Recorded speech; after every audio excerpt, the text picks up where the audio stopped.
नमस्कार साथियों, राहुल जी का स्वागत और इस 20 मिनट की देरी के लिए मैं आपसे क्षमा चाहता हूं। हमारे पास 35 मिनट का समय है और प्राथमिकता हरियाणा की मीडिया को दिया जाएगा। दिल्ली से जो आए हैं, अगर समय है उनको भी मौका दूंगा।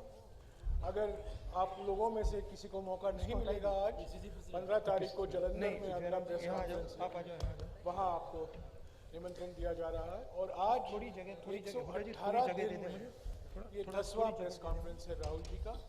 मैं राहुल जी से गुजारिश करूंगा कि अगर 2-3 मिनट के लिए वो एक ओपनिंग वक्तव्य दे दें, उसके बाद आप सवाल कर सकते हैं। राहुल जी। नमस्कार। सब बड़े सीरियस लग रहे हैं आप। आपका बहुत बहुत धन्यवाद, आप यहाँ आए। अब यात्रा कन्याकुमारी से हरियाणा तक पहुँची है और बहुत कुछ सीखने को मिला।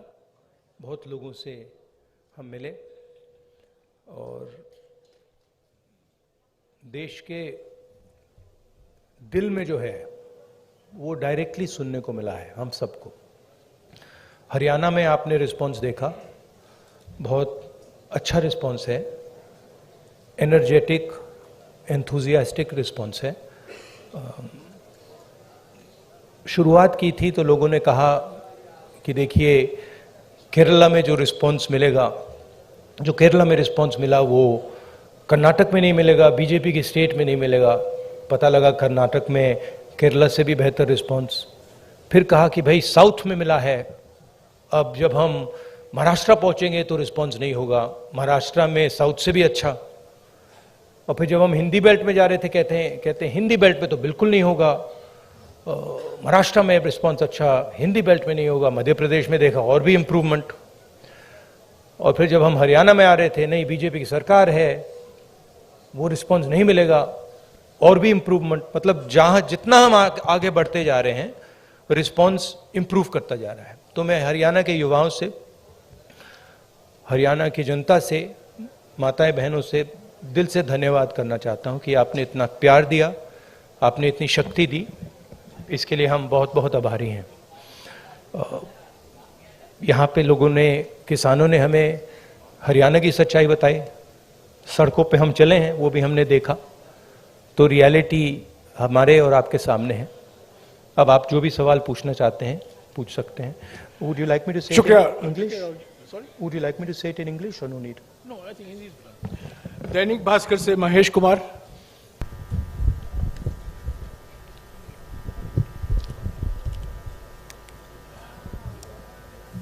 राहुल जी, आपने पानीपत में कहा था मन से। किसमें? मैं महेश कुमार, दैनिक भास्कर से। हाँ, नहीं आपने क्या पानीपत। मैं पूरा हरियाणा ही देखता हूँ। आपने पानीपत में कहा था कि पानीपत तय करता है कि दिल्ली की सरकार किसकी बनेगी, मन से कहा गया था। लेकिन नहीं, मन से कहा गया था। रैली आवाज नहीं आ रही मेरी। ओके, भाई थोड़ा माइक को एडजस्ट कर लीजिए।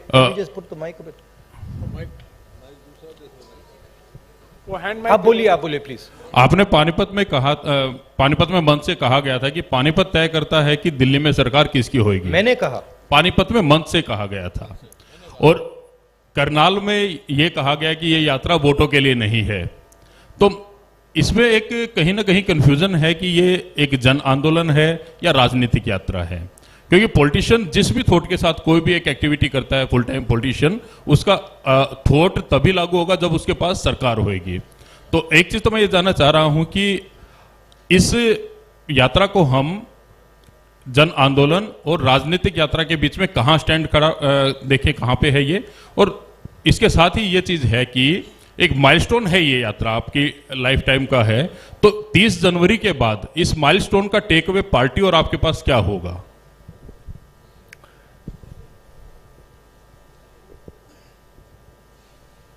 ये जो यात्रा है जो हिंदुस्तान की आवाज़ को दबाया जा रहा है और जो हिंदुस्तान में डर फैलाया जा रहा है, हिंदुस्तान को जो बांटा जा रहा है, एक जात को दूसरी जात से, एक धर्म को दूसरे धर्म से जो लड़ाया जा रहा है, उसके खिलाफ ये यात्रा है। इस यात्रा का एक और लक्ष्य है और वो मेरा पर्सनल लक्ष्य है, और जो हमारे साथ लोग चल रहे हैं वो उनका भी लक्ष्य है। वो है कि हम इस यात्रा को तपस्या जैसे देख रहे हैं। हम अपने देश से प्यार करते हैं, देश की जनता से प्यार करते हैं, किसानों से, गरीब लोगों से प्यार करते हैं और उनके साथ हम चलना चाहते हैं। तो यात्रा का लक्ष्य पर्सनल है। यात्रा का लक्ष्य देश की जनता को देश की सच्ची आवाज सुनाने का है। अब देखिए, उससे राजनीतिक फायदा हो, नुकसान हो, उसके बारे में मैं नहीं कह सकता हूं, मगर यात्रा का लक्ष्य अवेयरनेस का है। और जो मेन 3 बातें हैं जो हम सब जगह कहते हैं, भारत जोड़ो, डर के खिलाफ खड़े हो, नफरत मत करो, ये एक मुद्दा है। दूसरा मुद्दा, जो हिंदुस्तान में इकोनॉमिक इनइक्वालिटी हो रही है, जो सारा का सारा धन मीडिया, दूसरे इंस्टीट्यूशंस, 2, 3, 4 लोगों के हाथ में है, इसके खिलाफ। और उसके जो नतीजे हैं, भयंकर जो अनएम्प्लॉयमेंट हो रहा है, तेजी से जो महंगाई बढ़ रही है, उसके खिलाफ ये यात्रा है। और लोगों को ये मालूम है कि भाई हिंदुस्तान में बेरोजगारी बढ़ रही है, तो उसका कारण है कि पूरा का पूरा धन 3, 4, 5 लोगों के हाथ में है, सबको मालूम है।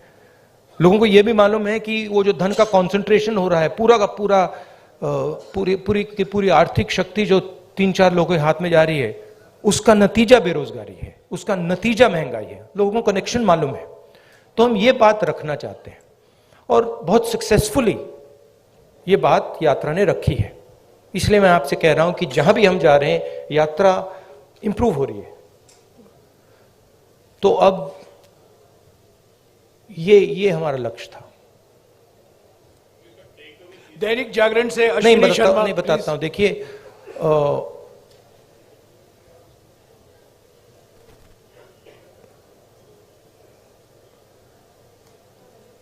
जब अर्जुन मछली की आंख में तीर मार रहा था, तो उसने आपसे कहा, उसने कहा कि आंख में तीर मारने के बाद मैं क्या करूंगा? कहा था क्या? नहीं कहा था ना। उस कहानी का मतलब है, वो गीता में भी है, तुम काम करो, जो होना है होगा, ध्यान काम पे रखो। तो वही थिंकिंग है यात्रा की भी।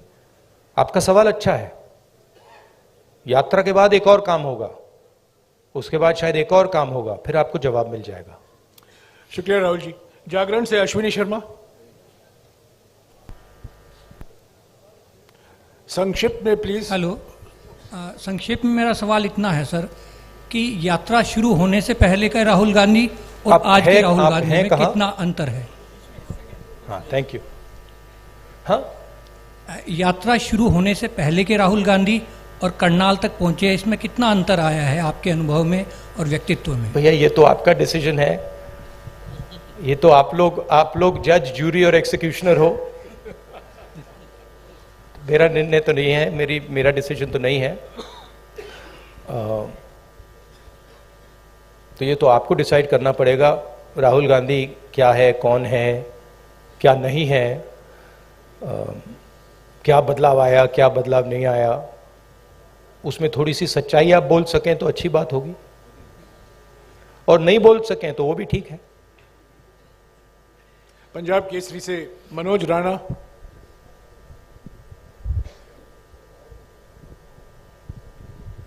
सर नमस्कार। मैं ये जानना चाहता हूँ, वैसे हरियाणा की जनता भी जानना चाहती है कि आगामी विधानसभा चुनाव में सीएम का चेहरा कौन रहेंगे कांग्रेस की तरफ से, क्योंकि भाजपा का तो उन्होंने क्लियर कर रखा है लगभग। हाँ जी, देखिए मैंने प्रेस कॉन्फ्रेंसेस में 3-4 बार कहा है कि हमारा लक्ष्य यात्रा का है और आप लोग डाइवर्ट करने की कोशिश करते हो। पता नहीं आप यात्रा को दिखाते ही नहीं हो। आपको कहा गया है कि भाई यात्रा को दिखाओ मत। सोशल मीडिया में मतलब बवाल मचा हुआ है, तूफान आया हुआ है, मगर नेशनल मीडिया में कुछ नहीं दिखाया जाता।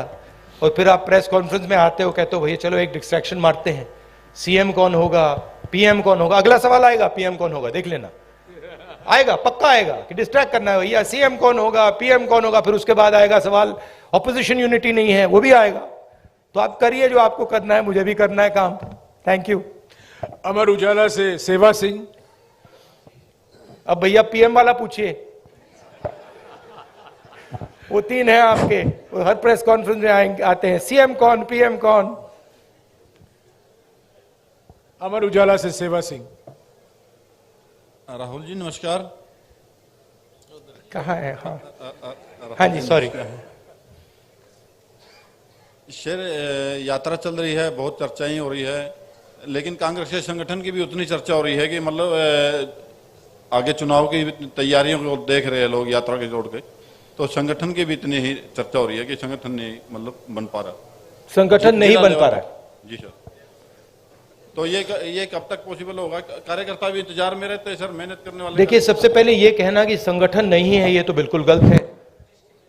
संगठन तो मतलब सड़कों पे आपको दिख रहा है, सब जगह दिख रहा है। खारगे जी प्रेसिडेंट हैं, मैं कांग्रेस पार्टी का प्रेसिडेंट नहीं हूं, तो ये सवाल आपको खारगे जी से पूछना पड़ेगा कि एग्जैक्टली हरियाणा का संगठन में इंप्रूवमेंट कैसे लाई जाएगी। मैं हरियाणा के 3 डिजिटल न्यूज चैनल से सवाल पूछवाऊंगा। लोकवाणी से मनदीप पूनिया। हाँ जी, माइक दीजिएगा इनको जल्दी। सर नमस्कार। नमस्कार सर। सर मैं आपसे सवाल पूछना चाहता हूं कि आप लगातार कह रहे हैं कि डर का माहौल है, नफरत फैल रही है, डर का माहौल है। आपकी सरकार छत्तीसगढ़ में है, वहां पर सोनी सोरी जो कि इंटरनेशनल ह्यूमन राइट एक्टिविस्ट मानी जाती हैं, उनके घर की बिजली काट दी गई है, वो अंधेरे में रह रही हैं। अभी कुछ दिन पहले वहां पर एक 19 साल के आदिवासी लड़के का छत्तीसगढ़ पुलिस एनकाउंटर करती है। तो डर का माहौल भी आपको दिख रहा है, और क्योंकि इस यात्रा से आप कह रहे हैं कि सिविल सोसाइटी, पत्रकार, वकील, जो भी सेक्शन डरा हुआ है, उसके आप दिल की उसकी मन की उसको डर को आप कम करना चाहते हैं। तो सोनी सोरी जो कि इंटरनेशनल एक्टिविस्ट हैं, वो डर में वहां अंधेरे में बैठी हुई हैं, तो वहां आपकी सरकार है। बाकी अगर आपकी सरकार सेंटर में आ गई तो फिर वही जो छत्तीसगढ़ में रहा, क्या वही होगा? नहीं, सबसे पहली बात यह है, देखने की बात है कि ये जो आपने मेरे सामने सवाल रखा है, ये आप नरेंद्र मोदी जी के सामने रख सकते हैं क्या? सबसे पहली बात ये है। कहां रखे हैं आपने? नहीं, कवरेज एक व्यक्ति के सामने सवाल रखना और कवरेज करना में बहुत फर्क होता है।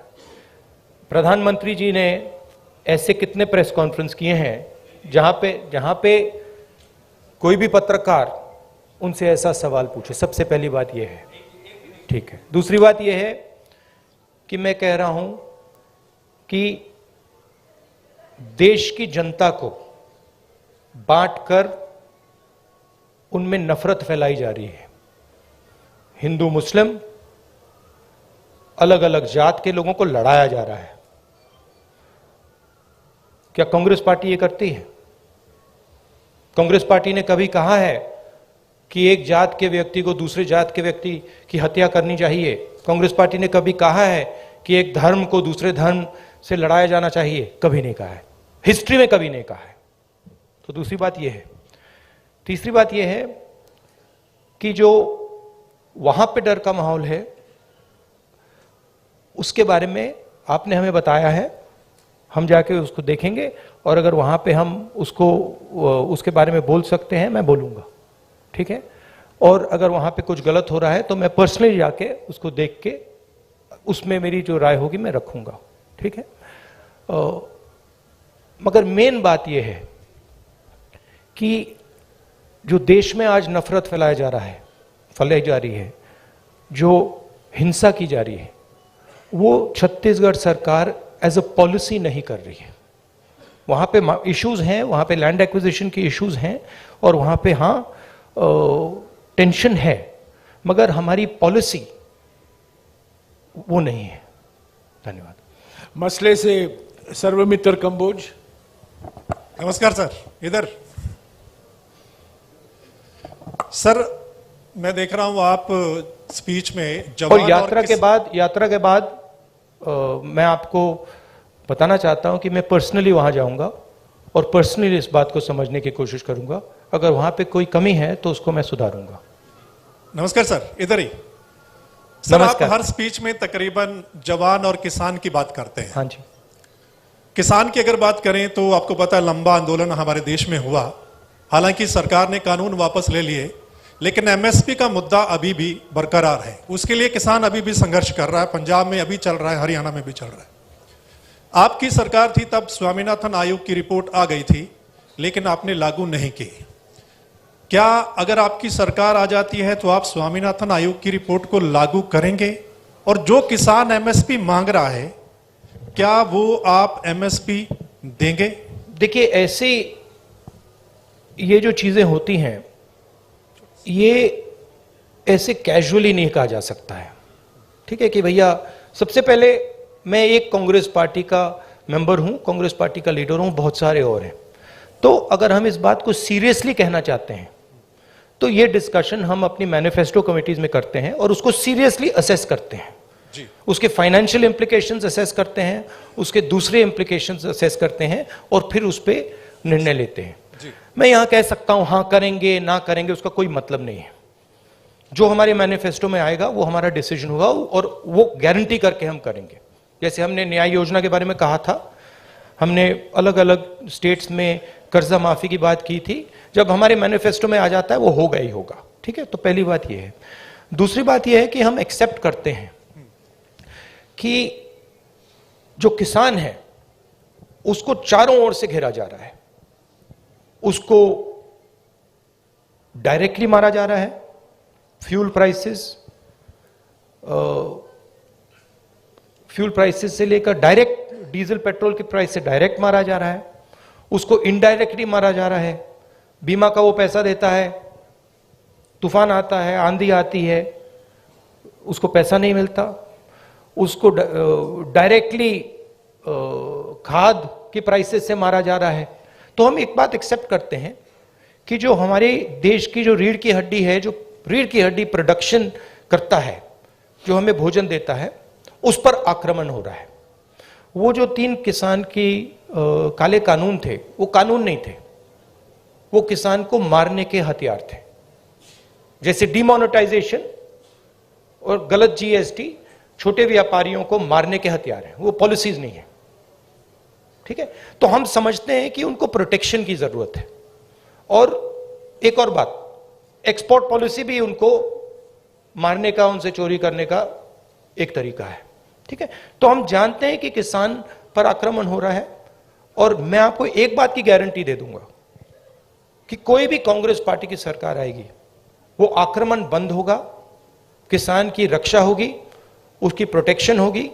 और अगर हम अरबपतियों का लाखों करोड़ रुपए कर्जा माफ कर सकते हैं तो हम किसानों की भी मदद कर सकते हैं। ये मैं आपको गारंटी करके दे सकता हूं। एमएसपी बहुत जरूरी मुद्दा है, उस पर हम चर्चा करेंगे, इंटरनल डिस्कशन करेंगे और उस पर हम निर्णय लेंगे। मगर मैं ऐसे प्रेस कॉन्फ्रेंस में इन चीजों के बारे में फ्लिपेंटली नहीं बोल सकता। मैं सीरियस आदमी हूं। मैं अगर मेरे मुंह से कुछ निकलता है तो क्रेडिबली निकलना चाहिए, सच्चाई निकलना चाहिए। नहीं, सप्लीमेंट्री नहीं, एक सेकंड, जवान की बात करता हूं। बेरोजगारी की बात बहुत ज्यादा, जिस स्टेट में आप बैठे हैं आंकड़ों के हिसाब से टॉप पर, सप्लीमेंट्री प्लीज, टॉप पर। नो सप्लीमेंट्री नहीं। जवान के बारे में मैं आपको बताता हूं। आपके एक सेकंड सर, आप कहते हैं कि कोई इंजीनियरिंग में जा रहा है, कोई मेडिकल करता, आईएएस करना चाहते हैं, लेकिन जॉब्स नहीं है, यानी कि उनको पता नहीं कितनी जॉब्स हैं। तो आपके पास क्या ऐसा रोड मैप है? हमारे देश में हर साल लाखों ग्रेजुएट निकलते हैं, पोस्ट ग्रेजुएट निकलते हैं, सरकारी और प्राइवेट नौकरी में ऐसा कौन सा रोड मैप होगा कि हम उनको सेट कर पाएं? देखिए, ये देश अपने युवाओं से झूठ बोल रहा है, ठीक है? झूठ क्या है? मैं अब 3000 किलोमीटर चला हूं, युवाओं से मैं पूछता हूं, बच्चों से पूछता हूं क्या करना चाहते हो, 5 जवाब मिलते हैं, engineer, doctor, lawyer, army, administration, ठीक है? और सारे के सारे, मतलब हजारों बच्चों ने मुझे ये 5 जवाब दिए हैं। रियलिटी ये है कि इनमें से 10% को, 15% को, ज्यादा से ज्यादा 10% भी मुश्किल है, 10% को इंजीनियर, डॉक्टर, लॉयर ये जॉब्स मिल जाएंगे, बाकी को नहीं मिलेंगे। तो इन सब के सपने टूटेंगे।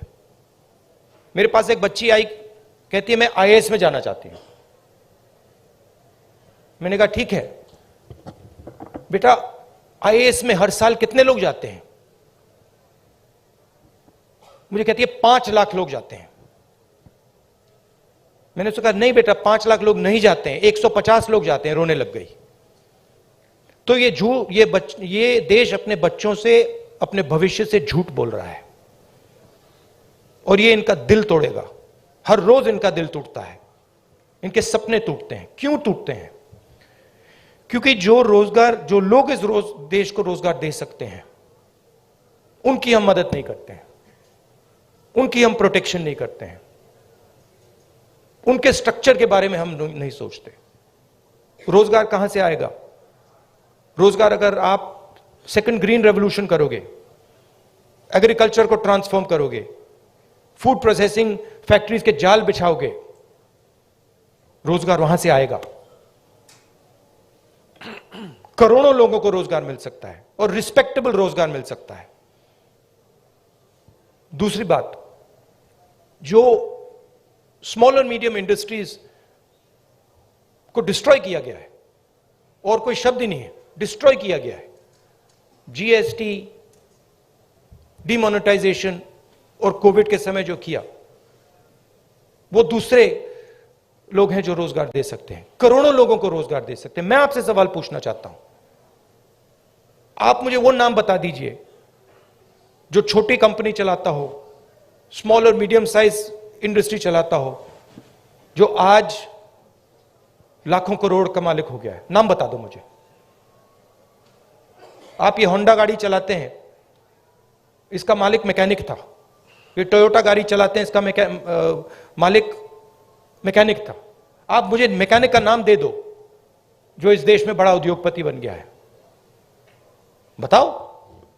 नहीं है।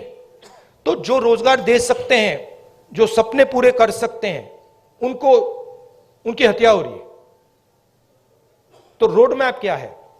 रोड मैप यह है कि जो स्मॉल और मीडियम इंडस्ट्री की बेस है हिंदुस्तान की, उसको प्रोटेक्ट करा जाए, उनको फाइनेंस दिया जाए, और ये जो छोटे छोटे बिजनेसेस हैं, इनको टेक्नोलॉजी के साथ ट्रांसफॉर्म करके इनमें से 5-10% को बड़े बिजनेसेस बना जाए। ये दूसरा रोड मैप है। तीसरा रोड मैप है कि हमारा जो शिक्षा का सिस्टम है, ये सिर्फ 5 चीजें सिखाने की कोशिश कर रहा है, मतलब 5 रास्ते दिखा रहा है। इस देश में लाखों रास्ते हैं। जिस दिन ये देश स्किल्स की रिस्पेक्ट करना शुरू कर जाए, उस दिन ये देश सच्चा सुपर पावर बन जाएगा। उस दिन तक ये सब खोखला है। इस देश में स्किल्स जो होती हैं, चाहे वो बढ़ई की हो, चाहे वो मैकेनिक की हो,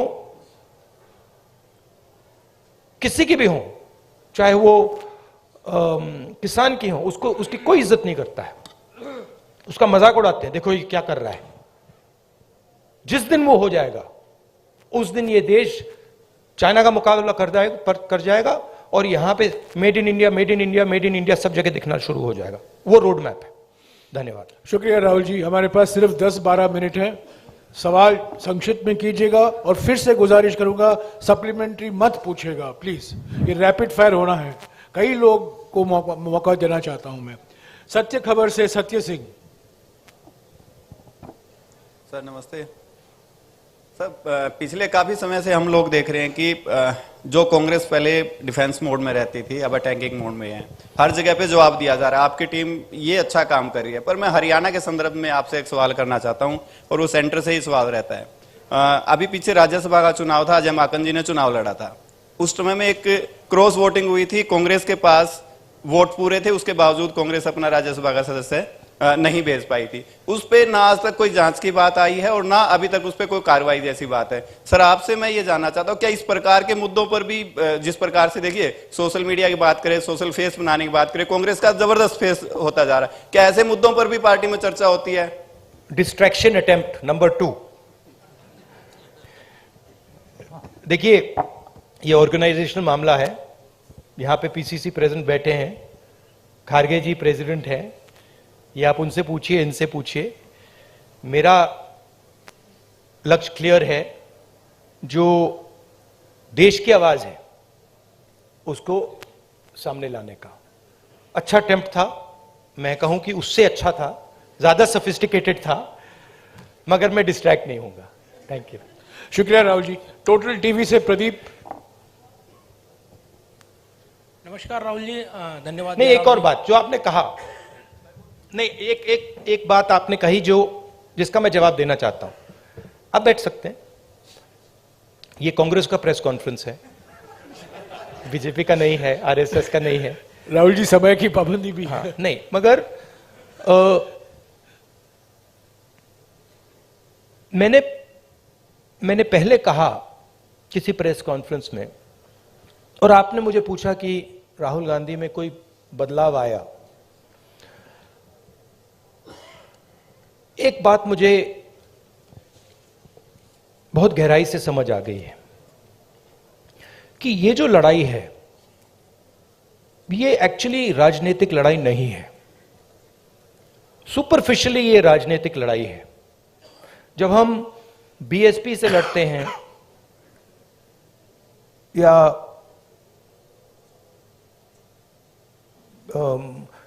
टीआरएस से हमारा चुनाव होता है तो वो राजनीतिक लड़ाई होती है।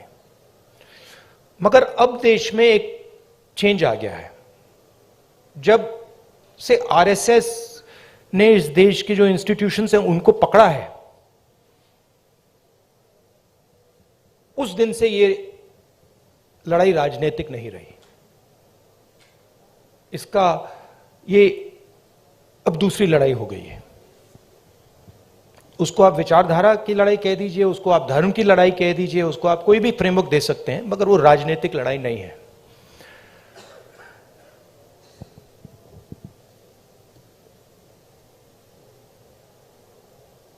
कांग्रेस पार्टी की अगर आप हिस्ट्री देखें,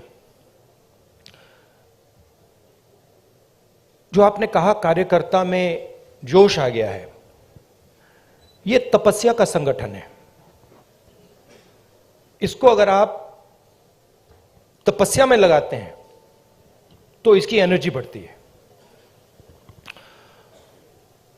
बीजेपी पूजा का संगठन है,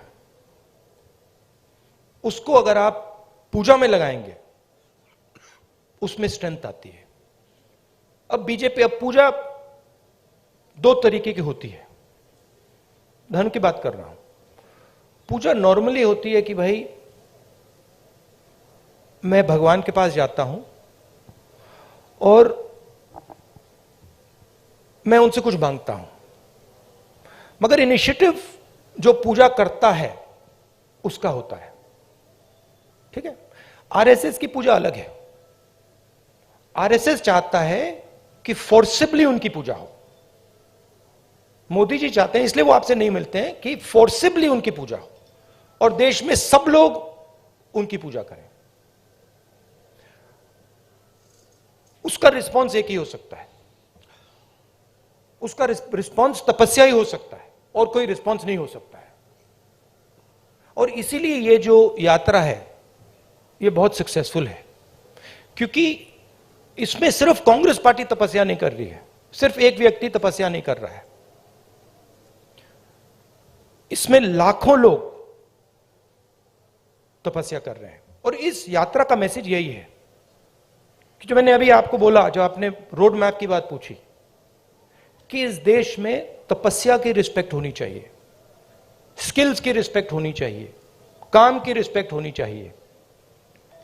कांग्रेस पार्टी ये कहती है, हिस्टोरिकली ये कहा है, और बीजेपी कहती है, आरएसएस कहती है कि नहीं भैया, तपस्या की कोई रिस्पेक्ट नहीं होनी चाहिए, जो हमारी पूजा करेगा उसकी रिस्पेक्ट होगी। अब आप इस फ्रेमवर्क से नोटबंदी को देखिए, क्या नोटबंदी ने हिंदुस्तान के गरीब की तपस्या की रिस्पेक्ट की? बिल्कुल नहीं। वो तपस्या पर आक्रमण था। उसका मैसेज था किसान से, छोटे मजदूर से, छोटे व्यापारी से, भैया तू जितनी तपस्या करनी है तू कर ले, कुछ फर्क नहीं पड़ेगा, जला देंगे।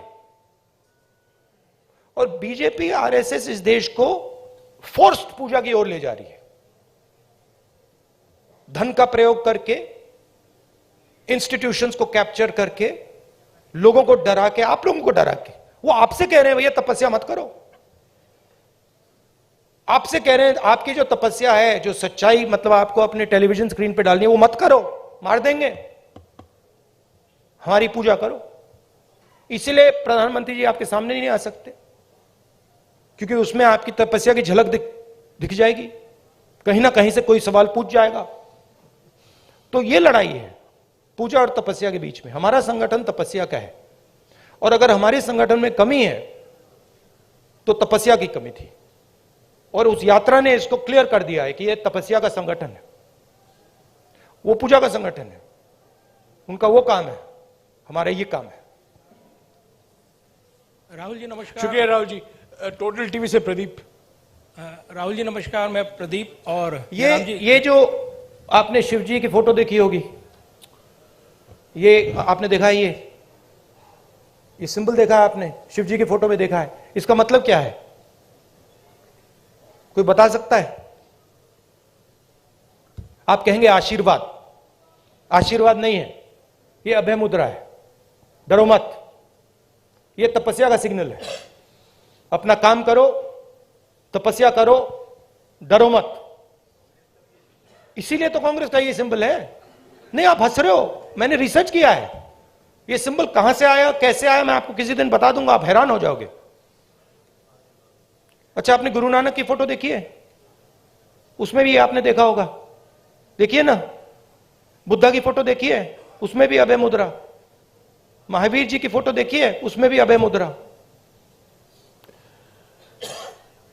तो तपस्या डर में बहुत बड़ा गहरा लिंक है, और ये चाहते हैं, और ये इन्होंने पहले भी किया था। फ्रीडम की जो लड़ाई थी, आजादी की जो लड़ाई थी, वो तपस्या की लड़ाई थी, और इन्हीं लोगों ने अंग्रेजों से पूजा करवाई थी। तो हिस्ट्री है ये, उसको मिटाया नहीं जा सकता, रिपीट हो रही है। शुक्रिया राहुल जी। मेरा डर है कि मैं 5 मिनट में इसको खत्म नहीं कर पाऊंगा। राहुल जी 5 मिनट है, सिर्फ 5 मिनट है, प्लीज। फाइनली टोटल टीवी से प्रदीप। फाइनली धन्यवाद राहुल जी। नमस्कार जयराम जी, धन्यवाद आपका सवाल पूछने का मौका देने के लिए। राहुल जी, हमने देखा है जब ये यात्रा चल रही है, आपकी टी शर्ट बहुत चर्चाओं में है, और खास तौर से मुझे आप लोगों ने डांट भी पड़वा दी, और ये डांट पड़वा दी आपने मुझे। टी शर्ट कर करके मामा ने डांट मार दी मुझे कि तुम कैसे घूम रहे हो।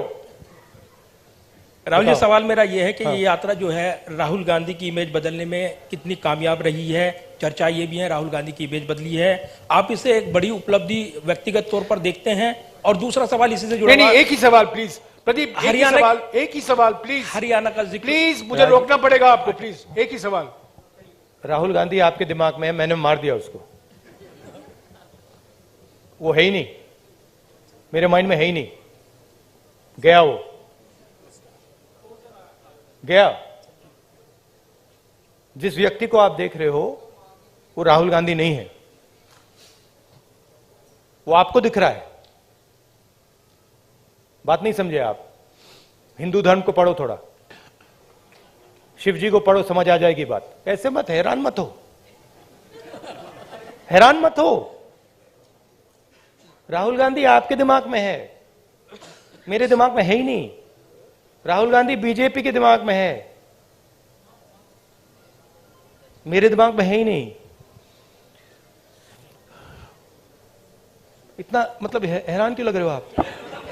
शुक्रिया, शुक्रिया प्रदीप। इमेज का मुझे कुछ लेना देना नहीं है, इमेज में कुछ इंटरेस्ट नहीं है। जो इमेज आप रखना चाहते हो रख दो, अच्छी रखनी है रख दो, खराब रखनी है रख दो, वो आपका है, मेरा नहीं है, कोई फर्क नहीं पड़ता मुझे, मुझे अपना काम करना है। जनता टीवी से स्पर्श शर्मा। हैरान क्यों लग रहे हो आप? राहुल जी 2-3 सवाल बाकी हैं, प्लीज इनको ले लीजिएगा। जनता टीवी से स्पर्श शर्मा। सर सामने। सर, मध्य प्रदेश को लेकर आपने कहा था कि जो सरकार है वहां पर बनती हुई नजर आएगी। हरियाणा में आप इतने दिन से घूम रहे हैं, हरियाणा को लेकर असेसमेंट किस तरीके का है आपका सर? प्लस सर जोशीमठ में जिस तरीके के हालात है सर, उसको लेकर क्या कहेंगे? देखिए, हरियाणा का मैं आपको बता देता हूं, और सिर्फ हरियाणा का नहीं, नॉर्दर्न बेल्ट में एक्चुअली काफी हैरान हुआ कि आप लोगों ने कहा था कि नॉर्दर्न बेल्ट में रिस्पॉन्स अच्छा नहीं आएगा। नॉर्दर्न बेल्ट में सदर्न बेल्ट से अच्छा रिस्पॉन्स आ रहा है। यूपी में आपने देखा, पता नहीं देखा या नहीं, यूपी में, मध्य प्रदेश में, राजस्थान में और हरियाणा में ट्रेमेंडस रिस्पॉन्स है, बहुत अच्छा रिस्पॉन्स है। तो यहां पॉजिटिव ही होगा, कांग्रेस पार्टी की सरकार आएगी विदाउट डाउट। मगर मेरे लिए वो ज्यादा इंपॉर्टेंट नहीं है, फ्रैंकली मैं आपको बताऊं, चाहे वो मध्य प्रदेश की बात हो या हरियाणा की बात हो। मुझे इंटरेस्ट इस बात में है कि कांग्रेस पार्टी की कैसी सरकार आएगी, और मैं उस बात को गारंटी करना चाहता हूं कि कांग्रेस पार्टी की सरकार हरियाणा में आए, मध्य प्रदेश में आए, तो वो किसानों की सरकार हो, रिस्पेक्ट की सरकार हो, सब लोगों को सुनने की सरकार हो। मुझे उसमें इंटरेस्ट है, क्योंकि आप सवाल को गलत जगह रोक देते हो। सरकार किसकी आएगी? नहीं, सरकार आने के बाद वो सरकार 5 साल क्या करेगी, उसमें इंटरेस्ट है मुझे। शुक्रिया राहुल जी। आखिरी सवाल इंडिया न्यूज हरियाणा से इशिका ठाकुर। नमस्कार सर, आपने कहा कि अब लड़ाई तपस्या की है, राजनीतिक नहीं, तो क्या अब आप तपस्वी हो गए हैं? नहीं, मैं तपस्वी था, आप भी तपस्वी हैं। ये देश तपस्वियों का देश है। जैसे लोगों ने कहा कि देखो राहुल गांधी कितने किलोमीटर चल गया, लोग ये क्यों नहीं कहते कि देखो किसान कितने किलोमीटर चलता है? हिंदुस्तान का कोई भी किसान नहीं है जो मुझसे ज्यादा नहीं चला है, एक नहीं है। हिंदुस्तान का ऐसा आप एक मजदूर नहीं मिलेगा आपको जो मुझसे कम चला है। हम ये क्यों नहीं कहते देखो देखो मजदूर कितने किलोमीटर चला है? क्योंकि हम तपस्या की रिस्पेक्ट नहीं करते हैं, मैं करता हूं। तो ये चेंज लाना है, और ये देश तपस्वियों का है, ये देश पुजारियों का नहीं है। रियलिटी इस देश की ये है। और अगर जैसे मैंने कहा इस देश को सुपर पावर बनना है, जो आप कहते रहते हो, तो तपस्वी की रिस्पेक्ट करनी पड़ेगी, उत्पादक की रिस्पेक्ट करनी पड़ेगी, उससे गले मिलना पड़ेगा, बैंक के दरवाजे उसके लिए खोलने पड़ेंगे, उसकी प्रोटेक्शन करनी पड़ेगी। शुक्रिया राहुल जी, शुक्रिया। नहीं madam, please sit down, please sit down, please sit down. शुक्रिया राहुल जी, प्लीज। नहीं, अभी वक्त खत्म हो चुका है, please sit down. Rahul ji please don't answer, please. I won't. तो प्लीज नहीं, समय हो चुका है, राहुल जी को जाना है, और भी मीटिंग है, कई लोग आने वाले हैं मिलने, और पद यात्रा शुरू होने वाला है। प्लीज जो 5-6 लोग रह गए हैं, 15 तारीख को जलंधर में आइए, आपको मौका मिलेगा। मैं Rahul ji thank you very much. देता हूँ। अभी एक फोटो लिया जाएगा आपके साथ। राहुल जी बैठ जाइए, राहुल जी यहाँ फोटो लेंगे आपसे। आप एनडीटीवी के हो? आप एनडीटीवी के हो? चेक कर रहा हूँ।